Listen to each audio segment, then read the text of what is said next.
রাস্তার মধ্যে শিক্ষার্থীরা রক্ত দিয়েছে, ছাত্র জনতা রক্ত দিয়েছে। এই বার্ধক্যের নেতৃত্ব সচিবালয়ে বসে আমাদের রক্ত মারিয়ে তারা টাকা ভাগ করে। সুতরাং এই বার্ধক্যের নেতৃত্বের জন্য আর ছাত্র নাগরিক আমরা রক্ত দিতে প্রস্তুত না। আমরা আমাদের জায়গা থেকে স্পষ্ট করতে চাই, আপনারা যারা সচিবালয়ে বসে নীতি নির্ধারণ করছেন আপনারা সচেতন হন। কারণ ছাত্র নাগরিক 5 তারিখ যেভাবে হাসিনাকে তার মসনদ থেকে নামিয়েছে, আপনাদের সচিবালয় ঢাকা বিশ্ববিদ্যালয় থেকে 4 মিনিট ওয়াকিং ডিসটেন্স। আপনারা সচিবালয়ে বসে 5 কোটি না 10 কোটি ভাগ করবে, আর আমি আমার বাজারে গিয়ে আমি আমার প্রতিদিনের নিত্য প্রয়োজনীয় জিনিসটি কিনে আনতে পারবো না, এই জিনিসটা হবে না। আন্দোলন কি সারা বছর আন্দোলন করবো? আমরা সারা বছর রাস্তায় থাকবো? দেখেন, আমি আজকে বাজারে গেলাম, একটা বাজারে একটা মানুষ যে মধ্যবিত্ত আমাদের মতো, সে বাজার থেকে কখনোই যে একটা এই সাইজের ব্যাগ দিয়ে কখনো বাজার করে বাসায় ফিরে আসতে পারবে না। আমরা আজকে এই সরকারের 2.5 মাস হয়েছে, 2 মাস হয়েছে, 2 মাস হয়ে যাওয়ার পরেও কেন বাজারের সিন্ডিকেট গুলো এখনো পর্যন্ত সফল থাকবে? বাজারে কেন যে সবজিটা উত্তরবঙ্গে 30 টাকা, কি কারণে সেটা ঢাকায় এসে 100 টাকা হয়ে যাবে? সুতরাং আপনারা সরকারে যারা আছেন, আপনারা বিভিন্ন সরকারি সুবিধা নিয়ে আছেন। আমরা যারা রাস্তায় আন্দোলন করেছি, ছাত্র জনতা রক্ত দিয়েছে, তারা সরকারি সুবিধা পাচ্ছে না, তারা তাদের বাসার বাজার সরকারি টাকায় তাদের ফ্রিজে আসে না।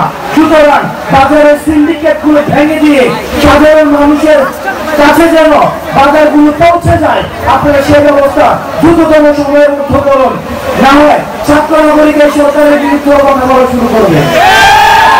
আমাদের কিছুদিন পরে আমাদের সামনে আমাদের ভাইরা রয়েছে, কিছুদিন পরে আমাদের যে বাংলাদেশের সাম্প্রদায়িক যে সম্প্রীতি রয়েছে, আমাদের সাম্প্রদায়িক সম্প্রীতি সনাতন ধর্মাবলম্বীদের সবচেয়ে বড় উৎসব যে দুর্গাপূজা কিছুদিন পরে রয়েছে।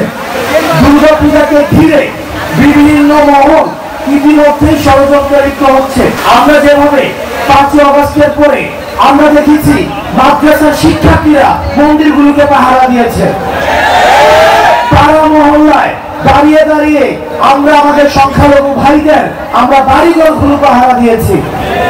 সুতরাং এই যে সামনের পূজাটি রয়েছে, এই পূজাটি আমাদের যারা ভাইরা রয়েছে, অন্য ধর্মের ভাইরা রয়েছে, তারা যেন তাদের অনুষ্ঠানটি নির্বিঘ্ন পালন করতে পারে, সেটির জন্য আমরা আমাদের জায়গা থেকে নিরাপত্তা বেষ্টনী তৈরি করব এবং তাদেরকে যেন কোনো ধরনের হামলা, কোন ধরনের সাম্প্রদায়িক কোন ধরনের ষড়যন্ত্র সেগুলোকে রুখে দেওয়ার জন্য আমাদেরকে প্রস্তুত থাকতে হবে।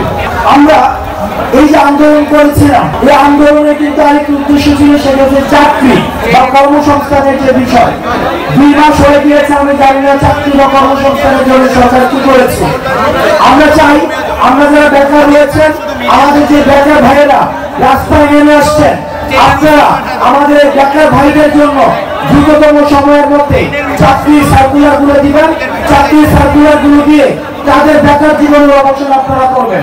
সর্বশেষ কথা, এখানে যারা রয়েছেন বেশিরভাগ হচ্ছে শিক্ষার্থী, স্কুল বই, কলেজ বই, আপনারা বেশিরভাগ শিক্ষার্থী। এখানে আমি স্কুল ড্রেস পরা অনেককে দেখতে পাচ্ছি, কলেজ ড্রেস পরা অনেককে দেখতে পাচ্ছি।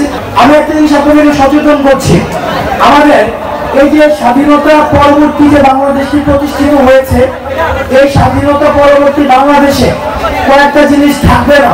1, প্রোটোকল পলিটিক্স থাকবে না। 2, সেলফি পলিটিক্স এগুলো থাকবে না। সুতরাং ভাইয়ের সাথে একটা সেলফি তুলে ফেসবুকে পোস্ট দিয়ে অন্যদের নজর কেড়ে পদ বা পদোন্নতি বাগিয়ে নেওয়ার যে চর্চা, এই চর্চাকে পরাস্ত করতে হবে। আমরা 5ই আগস্টের পূর্বে যেভাবে স্লোগান দিয়েছিলাম বিকল্প আমি, তাইলে ভাই এখন কেন আপনারা ভাইদের পিছনে ঘোরাঘুরি করবেন? আপনাকে বিকল্প হয়ে উঠতে হবে, আপনাকে নেতৃত্বের জায়গাটায় আপনাকে আসতে হবে।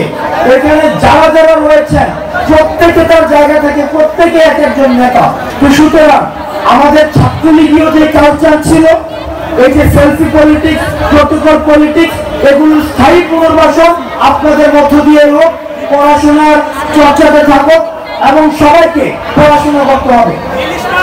এই যে ফোন হাতে নিয়ে ফেসবুক সোশ্যাল মিডিয়াতে প্রচুর পরিমাণে টিক থাকার মধ্য দিয়ে যে আমরা সমাজ বা রাষ্ট্র অনেক বেশি পরিবর্তন করতে পারবো, সেটি যেমন সত্য না, ঠিক একইভাবে এই সোশ্যাল মিডিয়ার ইম্প্যাক্টও আমাদেরকে ভোলা যাবে না। আমাদেরকে দুটো ব্যালেন্স ক্রিয়েট করতে হবে, পড়াশোনা এবং আমাদের সোশ্যাল মিডিয়া লাইফের মধ্যে ব্যালেন্স করতে হবে, যাতে করে আমরা মনস্তাত্ত্বিকভাবে সমৃদ্ধ হতে পারি, রাজনৈতিকভাবে সচেতন হতে পারি, অধিকার জায়গা থেকে আমরা সচেতন হতে পারি।